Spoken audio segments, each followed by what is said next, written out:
जय शनिदेव।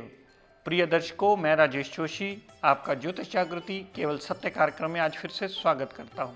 प्रिय दर्शकों, जैसा कि आप जानते हैं, हमारी चर्चा आजकल लग्नेश को लेकर चल रही है। मेरी कोशिश ये है कि विभिन्न विभिन्न लगन कुंडलियों में आपको ये विस्तृत रूप से जानकारी दूं कि लग्नेश कहाँ पड़ा होने से ये कैसा फल देता है। लग्नेश है कुंडली का, इसका मतलब ये मत समझ लीजिएगा कि वो कुंडली का सबसे योग कारक ग्रह है और वो सबसे अच्छा ही फल देने वाला है।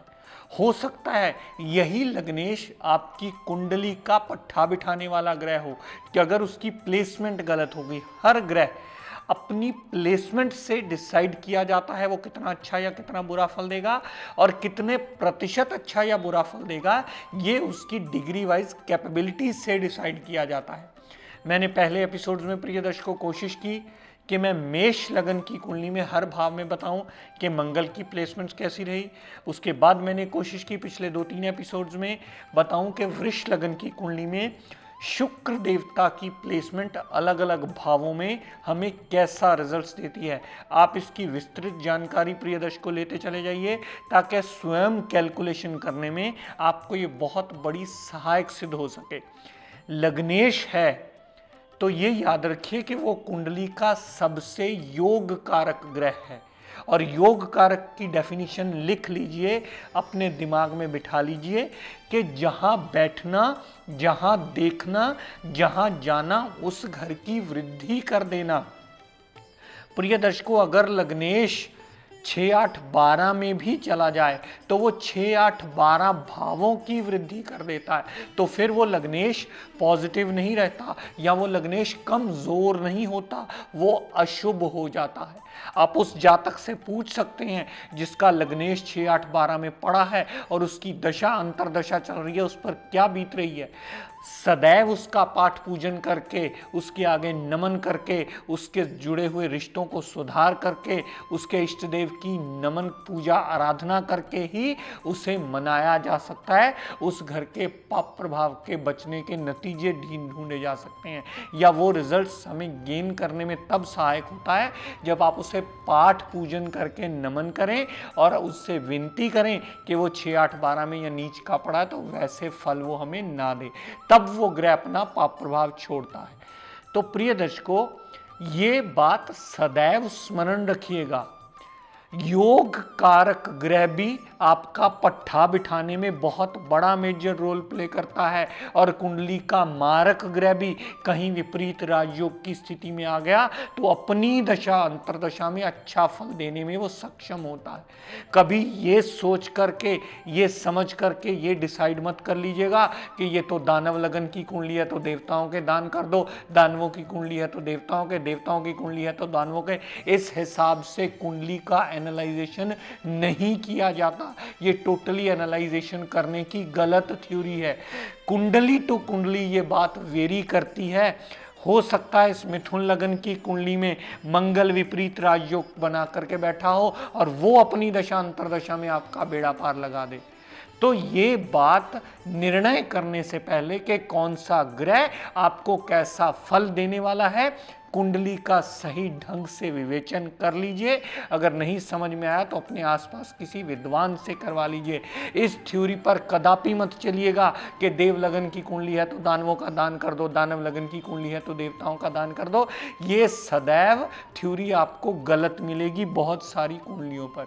जब तक हम पूरी थ्योरीज अप्लाई ना कर लें, हमें किसी भी निर्णय पर किसी भी कुंडली में नहीं पहुंचना चाहिए। तो आज प्रिय दर्शकों, अपनी श्रृंखला को मैं कंटिन्यू करता हुआ बात करते हैं मिथुन लगन की कुंडली की। मिथुन लगन की कुंडली के स्वामी ग्रह होते हैं बुध देवता। बुध देव इस लगन कुंडली के लग्नेश माने जाते हैं, यानी लगन के मालिक। तो बुध देवता को इस कुंडली में लगन भाव का मालिक बनाया गया या लगन के मालिक बने और बुध देवता ने अपने पास रखा चौथे घर का डिपार्टमेंट, यानी माता, गाड़ी, भूमि, वाहन, मकान, सारी सुख सुविधाएं, यानी सुखेश भी बुध देव बने और लग्नेश भी बुध देव बने। तो इस लगन कुंडली में सबसे बड़े योग कारक बुध देवता बने। आइए अब इसकी प्लेसमेंट्स की आपको मैं विस्तृत जानकारी देता हूं। दर्शकों, अगर बुध देव लगन में ही पड़े हों, लगन में पड़े हुए तो भद्र नाम का पंच महापुरुष योग बनेगा। यानी कि बुध के सारे एडवांटेजेस उस जातक को बुध की दशा अंतरदशा में अवश्य मिलेंगे। लेकिन प्रिय दर्शकों, वो पुरानी वाली कंडीशन मत भूल जाइएगा कि बुध में उतना बलाबल होना अति आवश्यक है कि वो आपको रिजल्ट देने में सक्षम हो। अगर बुध 0 डिग्री हो गया, अस्त हो गया, 29 डिग्री हो गया, तो वो योग फॉर्मेशन में नहीं आएगा और आपको उसके अच्छे रिजल्ट्स नहीं मिलेंगे। बुध अगर डिग्री वाइज बलाबल में हुआ तो भद्र नाम का पंच महापुरुष योग मिलेगा। पर्सनैलिटी बहुत सूझवान होगी, माइंड कैलकुलेटिव होगा, जातक बहुत ज़्यादा सोच समझ कर अपनी बात कहने वाला होगा। माता, गाड़ी, भूमि, वाहन, हर सुख सुविधा से वो संपन्न अपनी दशा अंतरदशा में सदैव रहेगा। तो दर्शकों, बुध देव अगर दूसरे भाव में प्लेसमेंट में हुआ, किसी भी लगन कुंडली में अगर दूसरे भाव में प्लेस्ड हुआ तो जातक की वाणी बहुत मीठी होगी, जातक बहुत ज्यादा प्रभाव में होगा अपने परिवार के। जातक का परिवार उसके लिए सदैव उसके लिए सपोर्टिव पिलर रहेगा। जातक वाणी अच्छी बोलने के साथ साथ धन की आगमन का रास्ता कहीं ना कहीं से उसके लिए खुलता ही रहेगा। धन की कमी उसे कभी नहीं आएगी। वाणी सूझवान तरीके से हो जाएगी, परिवार सदैव साथ देने वाला होगा। यहाँ से बुध देव ने जितनी दृष्टि 8वें भाव पर डाली तो अपनी बुद्धि से, अपने हार्डवर्क से अपने ऑब्स्टेकल्स को दूर करने की काबिलियत भी अपने अंदर रखेगा और जातक हर तरीके से नॉलेज गेन करने में कहीं ना कहीं कुछ ना कुछ पढ़ता ही रहता है। ये बात अक्सर हमारे रिसर्च में देखने में आई है, क्योंकि 8वां भाव हाउस ऑफ रिसर्च का भी माना जाता है या सीक्रेट नॉलेजेस का भी माना जाता है। तो जातक अपना दिमाग किसी न किसी खोज वाले कार्य में लगाता ही रहता है, कुछ ना कुछ वो ढूंढता और कुरेदता ही रहता है। तो ये जातक को एडवांटेज मिलते हैं। प्रिय दर्शकों, बुध देव अगर तीसरे भाव में पड़े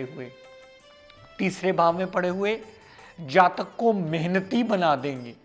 जातक कहीं ना कहीं कुछ ना कुछ करता ही मिलेगा, वो टिक कर एक जगह बैठ ही नहीं सकता, क्योंकि लगन लौट उठ के मेहनत के घर में आ गया है, लगन लौट उठ के पराक्रम में आ गया है, लगन लौट उठ के छोटे भाई बहन के घर में चला गया। तो सदैव छोटे भाई बहन के लिए केयरिंग नेचर का ही होता मिलेगा, सदैव रिजल्ट आपको इसके पॉजिटिव ही होते मिलेंगे। अगर लग्नेश तीसरे भाव में हो तो जातक कभी किसी काम से जल्दी घबराता ही नहीं है, सारा दिन हार्डवर्क करने को तैयार रहता है, सारा दिन भाग दौड़ करने को तैयार रहता है। अगर छोटी मोटी यात्राएं भी करता है तो वो भी उसे कामयाबी अवश्य देती हैं।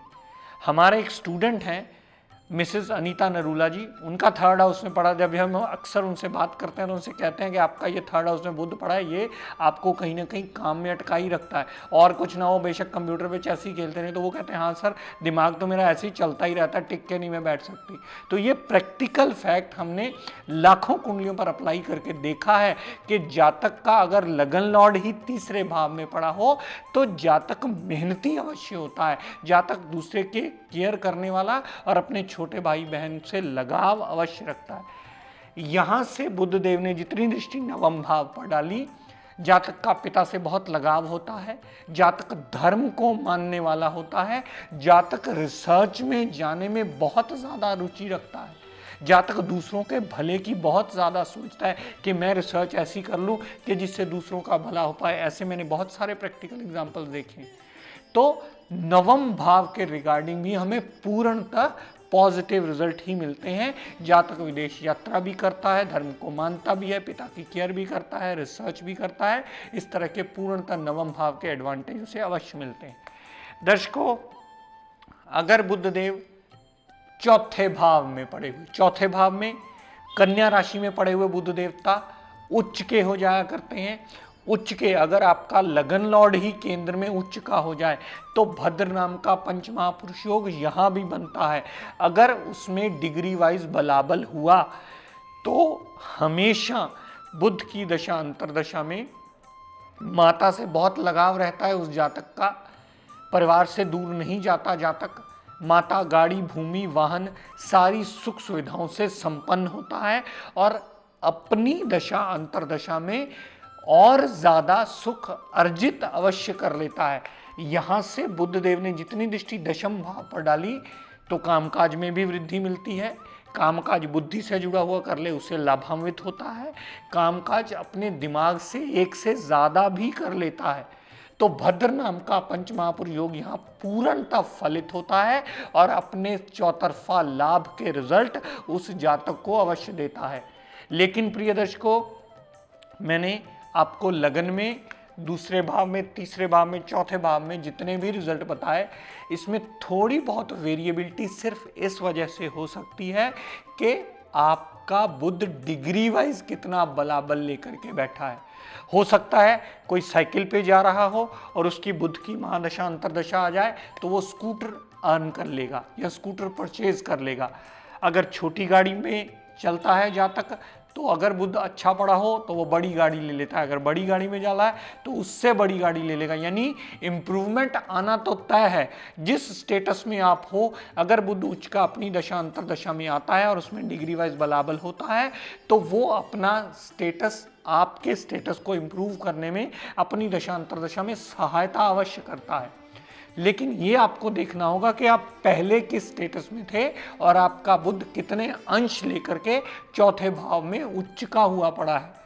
अगर ये आप निर्णय कर लेंगे तो आप सटीक प्रेडिक्शन कर पाएंगे, जी आपको इतने % आगे रिजल्ट मिलने वाले हैं, ये बुध आपको इतने % पॉजिटिव रिजल्ट देने में बाध्य होगा। यहाँ भी भद्र नाम का पंचमहापुरुष योग बनेगा और जितनी दृष्टि वो दशम भाव पर डालेगा, जातक के सारे कर्मों को सूझवान करके जातक के लिए पूर्णतः एडवांटेज के रिजल्ट लेकर के आएगा।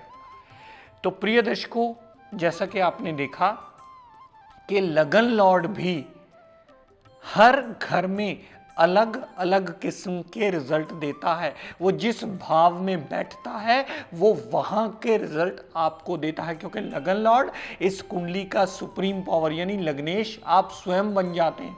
ये मैं उनकी बात कर रहा हूँ जिनकी भी मिथुन लगन की कुंडली है।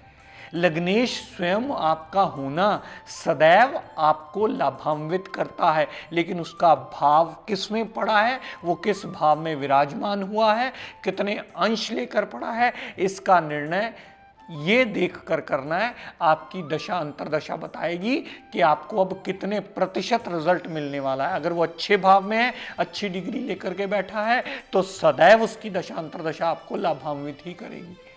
अगर आपको ये निर्णय करना सही दिशा में आ जाएगा, मेरी कोशिश रहेगी मैं हर लगन कुंडली में लग्नेश की विस्तृत जानकारी देता रहूं, ताकि आप ये कैलकुलेट करना सीख पाएं। मैं लग्नेश के बारे में बता रहा हूं, आप हर ग्रह के बारे में ऐसे ही कैलकुलेशन कर सकते हैं। तो प्रिय दर्शकों, आज अपनी वाणी को यहीं विराम देता हुआ हम सब के लिए मंगल कामना करता हुआ शनिदेव से ये प्रार्थना करता हूँ कि हे शनिदेव हम सब पर अपनी कृपा दृष्टि दया दृष्टि सदैव बनाए रखें। जय शनिदेव। प्रिय दर्शकों, आप सब लोगों के लिए बहुत बड़ी खुशखबरी, आज वो दिन आ गया है जिसका आप बहुत देर से बड़ी बेसब्री से इंतजार कर रहे थे। हमारे इंस्टीट्यूशन ने एडमिशन्स ओपन कर दी हैं। आप में से जो भी जातक इस विद्या को सही दिशा में सीखने के इच्छुक हों, वो हमारे इंस्टीट्यूशन से फॉर्म कलेक्ट कर लें और भर के हमें दे दें। ये इसका टाइमिंग शाम को 5 से 8 बजे के बीच रहेगा। आप 5 से 8 बजे के बीच आकर के अपना फॉर्म कलेक्ट कर सकते हैं और इस समाज का और अपने खुद का कल्याण करने में ये विद्या आपको सहायक सिद्ध हो। दर्शकों, इससे अधिक जानकारी के लिए आप हमारे इंस्टीट्यूशन में फ़ोन करके विस्तृत रूप से इसकी कोई भी क्वेरी हो आपकी, वो पूछ सकते हैं, ताकि आप सही मायने में इस दिशा से लाभ उठा सकें।